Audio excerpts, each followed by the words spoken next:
ဈေးတန်းလယ်မှာအကိုဖြစ်သူဖုံးကြီးကောင်ဟာဖုံးကြီးရွံကိုလက်ညှိုးထိုးပြီးလူများရှေ့မှာဒေါသတကြီးဆွဆွဲလိုက်ပါတယ်။မင်းအဖေရဲ့ဟင်းရည်အိုးထဲဘာတွေရှောက်ထည့်ခဲ့တာလဲ။မိသားစုရဲ့မျိုးရိုးစဉ်ဆက်တိတ်ခါကိုမင်းရစရာမရှိအောင်ဖျက်ဆီးလိုက်တာပဲဆိုပြီးဟောက်ပါတော့တယ်။ဖုံးကြီးရွံခမများမျက်ရည်ဝိုင်းလျက်ကျွန်တော်ဘာမှမလုပ်ခဲ့ပါဘူးလို့တိုးတိုးလေးညင်းရှာပေမဲ့အကိုဖြစ်သူကတော့ပတ်ဝန်းကျင်ကလူတွေကိုမြောက်ပင့်ပြီးဒီကောင်ဟာမျိုးရိုးစဉ်ဆက်ဟင်းချက်နေကိုတိတ်တဆိတ်ပြင်လို့အိမ်ကနေအနှင်ထုတ်ခံထားရတာခုလဲခိုးယူထားတဲ့ဟင်းချက်နေနဲ့ဆိုင်လာဖွင့်နေတာလို့မဟုတ်မမှန်လောက်ကြံဆွဲလိုက်ပါတော့တယ်။ဒီအခြေအနေကိုဒေါသတကြီးရောက်ရှိလာတဲ့အဖေဖြစ်သူကလည်းဖြစ်ကြောင်းကုန်စင်မမေးမြန်းပဲတားငယ်ဖြစ်သူကိုတုံးနဲ့ထောက်က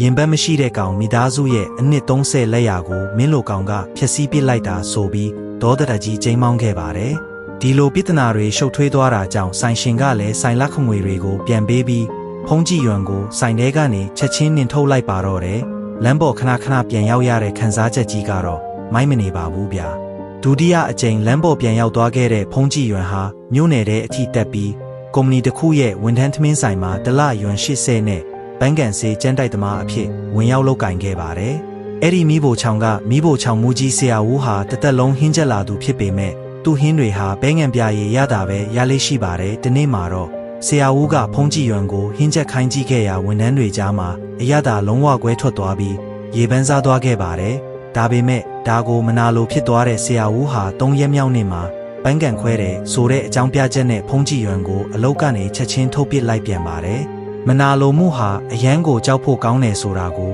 လက်တွေ့ပြလိုက်တာပါပဲခင်ဗျာ။ဘလောက်ပဲတိုက်ခိုက်ခံရပြီးလမ်းပြောက်ပါစေ။ဖုံးကြည့်ရွံဟာစိတ်တက်မကြခဲ့ပါဘူး။ညဘက်လမ်းဘေးမှာအုတ်ခဲတွေနဲ့မီးဖို့ဒီသူ့ရဲ့မြေအိုးလေးနဲ့အရသာရှိလာတဲ့ဝက်ချေထောက်ဟင်းကိုမစုံမနစ်ပြန်လဲချက်ပြုတ်ခဲ့ပါတယ်။မကြာမီမှာပဲမောင်မဲနေတဲ့ညနေပိုင်းမှာမွေးကြိုင်လာတဲ့ဟင်းနှံတွေဟာလမ်းတစ်လျှောက်ပြန့်နှံ့သွားခဲ့ပြီးလမ်းသွားလမ်းလာတွေတောင်ခြေလန်းတန့်သွားရတဲ့အထိဆွဲဆောင်နေပါတော့တယ်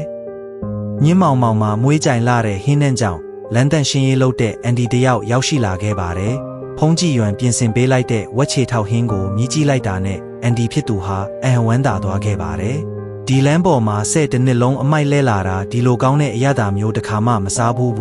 လို့ချီကျူးရင်ပိုက်ဆံမရမခပေးကနောက်ထပ်နှစ်ပွဲထပ်မံဝယ်ယူခဲ့ပါတယ်။ဒီဖြစ်ရလေးဟာဖုံးကြည့်ရွံအတွက်ဘဝကိုအသစ်ပြန်ဆက်ဖို့ကြီးမားတဲ့ခွန်အားတစ်ခုဖြစ်သွားခဲ့ပါတယ်။1990ခုနှစ်မှာတော့ဖုံးကြည့်ရွံဟာလမ်းဘေးမှာဝက်ချေထောက်ဟင်းလျာဆိုင်သေးသေးလေးစတင်ဖွင့်လှစ်ခဲ့ပါတယ်။မကြာမီမှာပဲသူ့ရဲ့မွေးကြိုင်ထူးကဲလာတဲ့အရသာကြောင့်လူတွေဟာတန်းစီပြီးလာရောက်အားပေးကြရတဲ့အထိရေပန်းစားလာခဲ့ပါတယ်။ဒီနေ့မှာတော့အဖေဖြစ်သူကိုယ်တိုင်ထိုတန်းစီနေတဲ့လူတန်းကြီးတွေရောက်ရှိလာခဲ့ပါတယ်။ဖုံးကြည့်ရွံဟာမျက်နှာကိုမတ်အုပ်ထားပြီးအဖေဖြစ်သူအတွက်ဝက်ချေထောက်ဟင်းတပွဲကိုပြင်ဆင်ပေးခဲ့ပါတယ်။ဟင်းကိုမြည်ဆန်းကြည့်လိုက်တဲ့အဖေဖြစ်သူဟာ